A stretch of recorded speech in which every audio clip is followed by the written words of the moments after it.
برادران این منطقه، واقعا خدا امروز به ما داده از دیشب باران رحمت همینجور بر دل ما میباره. من تا صبح نخوابیدم، همین نشستم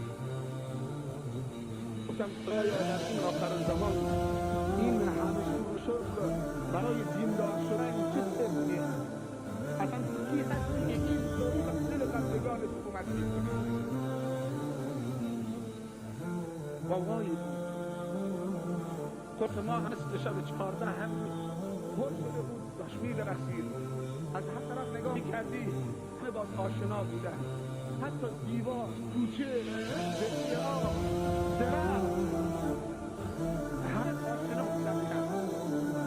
احساس می‌کردیم که همه دوست داشتنی هم. یه عزیزی من یادداشت داره که تو دیشب می‌خواستی درباره درخت خرما صحبت کنی، ولی فراموش کردم. وقتی رسول الله صلی الله علیه و آله به مدینه هجرت کردند، یک تنه درخت نخلی بود، روش می‌ایستادن خطبه ایراد می‌کردن تا صحابه رو ببینند. بعد تعداد صحابه زیاد شد و جمعیت زیاد شد، اونایی که آخر نشسته بودن نمی‌دیدند. بعضی از صحابه پیشنهاد دادند یک منبر پله‌ای برای خودت درست بکن که درج داشته باشه، برو پله دوم و سوم بیست تا صحابه تو ببینن و حرفت بیشتر به گوش برسه، بلندتر باشه. این پیشنهاد خوشش آمد، دستور داد یک پله از چوب، یک منبری از چوب دارای چند تا پله باشه برای خطبه آماده کردن برای هفته بعد. هنگامی که پای مبارکش روی یک پله اول و دوم منبر گذاشت و رو به مردم سلام علیکم و رحمت الله گفت، صدای آه و گریه و ناله در مسجد شد. همه چیز احساس داره. یسبح لله ما فی السماوات و ما فی الارض، سبح لله ما فی السماوات و الارض و ما فی الارض. همه دارن تسبیح خدا میگن، همه دارن تعظیم خدا میگن با لسان حال و حال. این کوه نشانه هیبت خداست، باران نشانه رحمت خداست، اگه قدش ندونستی نشانه ختم خداست. آسمان این عظمت همش مسخر برای این انسان، همش جلوه قدرت خداونده، همش الطاف خداوندیه. بله سروران من، زندگی شیرین میشه زمانی که ایمان در زندگی ما باشه. زندگی ما سعادتمند میشه، آبرومند میشه، پربرکت میشه زمانی که خدا در جمع ما باشه، در دل ما باشه، در قلب خانواده ما باشه. در حدیثی وارد شده اگر برادر مسلمان در تجارت با هم شریک بشن، انا ثالث الشریکین ما لم یکن احدهما صاحبه، من سومین شریکم و دو برادری که در تجارت شریک میشن شریکشون میشن و خیر برکت در مالشون و تجارتشون قرار میدن تا زمانی که یکی از اون دو برادر به هم دیگه قصد خیانت نداشته باشه. وقتی خیانت کرد من خودم میکشم بیرون، خودشون را میبرم و بدبخت میشن. خدا از زندگی من و تو بیرون بره یعنی یک چیز تو بی ارزش شدن، نه زمین تحویل میده نه آسمان. سروران من، مهم نیست که خودت تنها بیاری، خانواده هم به خودت بیار، خواهرت، مادرت، دخترت، همسرت، اولادت. بعد از نماز عشا یک جلسه 5 دقیقه‌ای با آنها بگیر درباره دین صحبت بکن. عجیبه اگر قرآن ورق بزنید تمامی پیامبران وقتی اجلشون میرسید اولادشون رو جمع میکردن. ما تعبدون من بعدی، اولاد من بعد از من چه کسی رو میپرستی مثلا تضمین بکنن این اولاد من بعد از قرآن چه کسی رو پرستی؟ من نعبد الهک و اله آبائک. ما ای پدر مطمئن باش، تو قلب پاد بران کن، با خیال راحت بخواب، ما دست از این راه نمیکشیم. نعبدو، خدای تو خدای آبا و اجدادت میپرستیم، مطمئن با خیال راحت بمیر. اینطوری بزرگان میمردن، اینطوری وضو میگرفتن، قبل از مردنشون بچه هاشون رو جمع میکردن، وصیت میکردن، متأکد میشدن که اونها راه خدا دارن میرن. امروز چه شده؟ در روستاها و دهات شب میشه مرد به زنش میگه زن برو نگاه بکن، هرچی گاو هست آمده بکنه، گوسفندا به خانه آمدن، مرغا سر جاشونه، خروسا هستن، ولی نمیگه زن محمد آمد خانه ساعت 12 محمد کجاست، فاطمه کجاست، تو خانه هست یا نیست. ارزش یک گاو نداره، بله گاو 200,000 تومان قیمتشه، اما اگر یک دختر یا پسر حافظ قرآن داشته باشی، روز قیامت یک تاج سر مادرش، یک تاج سر پدرش میبرن. اینها ارزش نیست؟ یک پسر حافظ قرآن یا دختر حافظ قرآن در کل خانواده شفاعت میکنه روز قیامت. یک پسر شهید در راه خدا در 70 نفر از خانواده شفاعت میکنه. یک پسری که در راه خدا فدا بکنی، قربانی بکنی، کی حاضره؟ مرد مسلمان برای تبلیغ دین میخواد از خانه خارج بشه، آقا زنش میاد در خانه، تو رو به خدا قسم کی برمیگردی؟ نکیا زود بیا، ما تنهاییم تو خانه. شهر شلوغه. این چه دلسوزیه، این چه ضعف ایمانه. صحابه وقتی از خانه حرکت میکردن، زنش به میگفت شوهر عزیز کی ملاقات؟ میگفت در بهشت ملاقات. خدا حافظ. کسی که در راه خدا میره دیگه برگشت.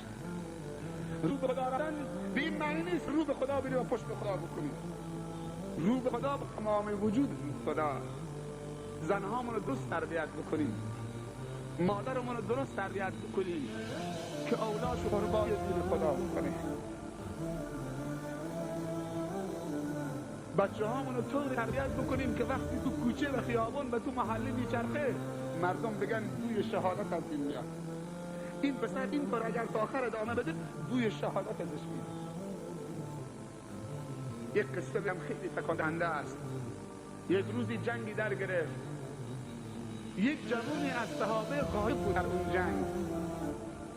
بعد از اینکه در جنگ مسلمان‌ها پیروز شدن، اون جوان پیدا شد.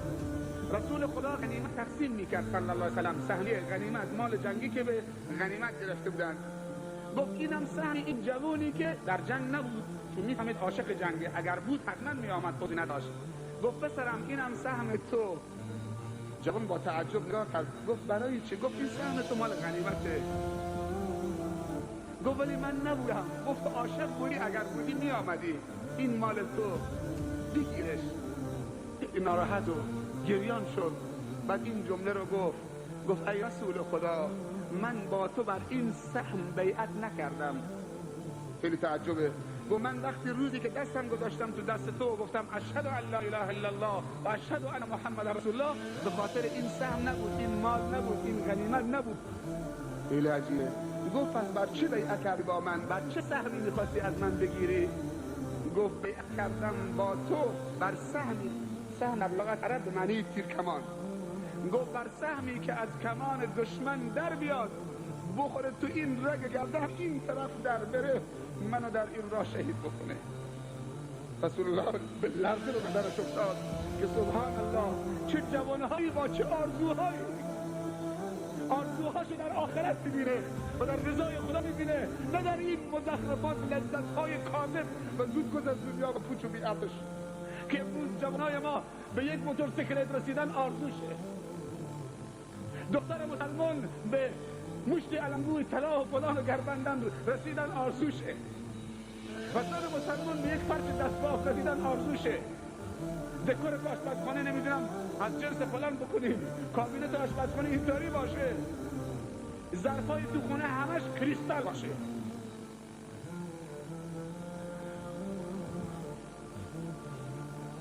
اون آرزو نگاه بکن.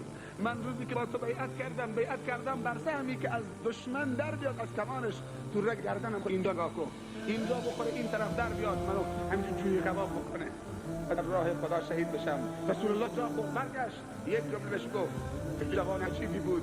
خوب گوش بدی من دارم میگم. گفت این تصدق الله تصدق، اگر واقعا اون چیزی که تو زبانت داره میگی تو دلت هم هست، خدا هم با تو راست میگه. اگر تو با خدا راست باشی، خدا هم با تو راست میگه و صادق میشه. ولش کن. گذشت. بعد از مدتی جنگی دوباره در گرفت. در اون جنگ که تموم شد، صحابه دویدن برای جمع آوری شهدا و مجروحین. وقتی در جمع شهدا میگشتن و در میدان جسمان شهدا رو بلند میکردن، رسیدن به یک شهادت عجیب و غریب و دلخراشی که واقعا میلرزوند اونها رو. رسیدن به یک جوان مسلمانی که تیرکمانی اینطوری از طرف راست گردنش داخل شده، این طرف خارج شده، تو زمین میکش کرده و همونجور در خونش غلطیده و جان و تسلیم جان آفرین کرده. دویدم پیش رسول الله صلی الله علیه و بیا که در میان صحابه و یاران تو یک جوونی با طرز فجیع و دلخراش شهید شده. لنگ شدم کرد و دوید. حالا که آمد بالای سر اون جوون که همون جوونی که چندی قبل ازش چنین درخواستی کرده بود و چنین حرفی زده بود، بعد بالای سرش ایستاد این جمله رو گفت: هو این خودشه. صحابه نمی‌فهمیدن جریان چیه. هو صحابه گفتن هو یعنی چی؟ خودشه یعنی چی؟ گفت قصه این جوان درازه و شدیدنی و عجیبه. جریان این جوان از این قرار بوده. چند پیش اینطوری با من صحبت کرده. من بهش گفتم این تصدق الله یصدقک، اگر تو با خدا صادق باشی خدا با تو صادقه. با خدا صادق بود. آرزو شهادت بود. صادق بود، همونطوری که خودش تعیین کرده بود. شهادت نه هر شهادتی اینطوری باشه تو گردنم از این طرف در بیاد. به آرزوش رسید. بعد عبایی داشت، عباشو در آورد، گفت اینو بپیچید توی عبای من و دفنش میکنه. چی میگی؟ خداوند تکلیف به اندازه طاقته. حتی شهادت هم در ما طاقت هست. آدم تعجب میکنه. در جوانای ما که با وقتی اگر مثلا الان گشنه مونه، سر ساعت یک اگر غذا گیرمون نمیاد شکم خلخل میکنه. از این طاقت گرسنگی نداره، ولی همون جوان وقتی ایمان کفی کنه غذا نمیخواد. عزیزترین چیز چیه؟ وقتی مریض میشی برای نجات خودت حاضر میلیون‌ها خرج بکنی تا این جان عزیز رو نجات بدی. اما وقتی بحث خدا و شهادت در راه خدا میشه، عزیزترین چیز راه خداست و راه خداست و زنده کردن سنت رسول خداست و احیای ایمان در دل بندگان خداست. حالا اگر که واقعا به خون من نیاز، این خون خیلی ارزش هدیه بهر شما. اگر واقعا به کلام من نیاز، این کلام مال شما چه ارزشی داره که تو در من تأثیر میکنه؟ من تو را رخیمی بکنم. وقتی برادر مسلمان و جامعه اسلامی نیاز به خون یک عالم داره، ماندن اون خون تو بدن اون آن خیلی ظلم و بی ارزشه. وقتی جامعه اسلامی نیاز به یک مال یک تاجر داره، ماندنش تو بانک و حساب بانکیش خیلی ظلمه. هرچی بیشتر بمونه خیانت به امت اسلامه.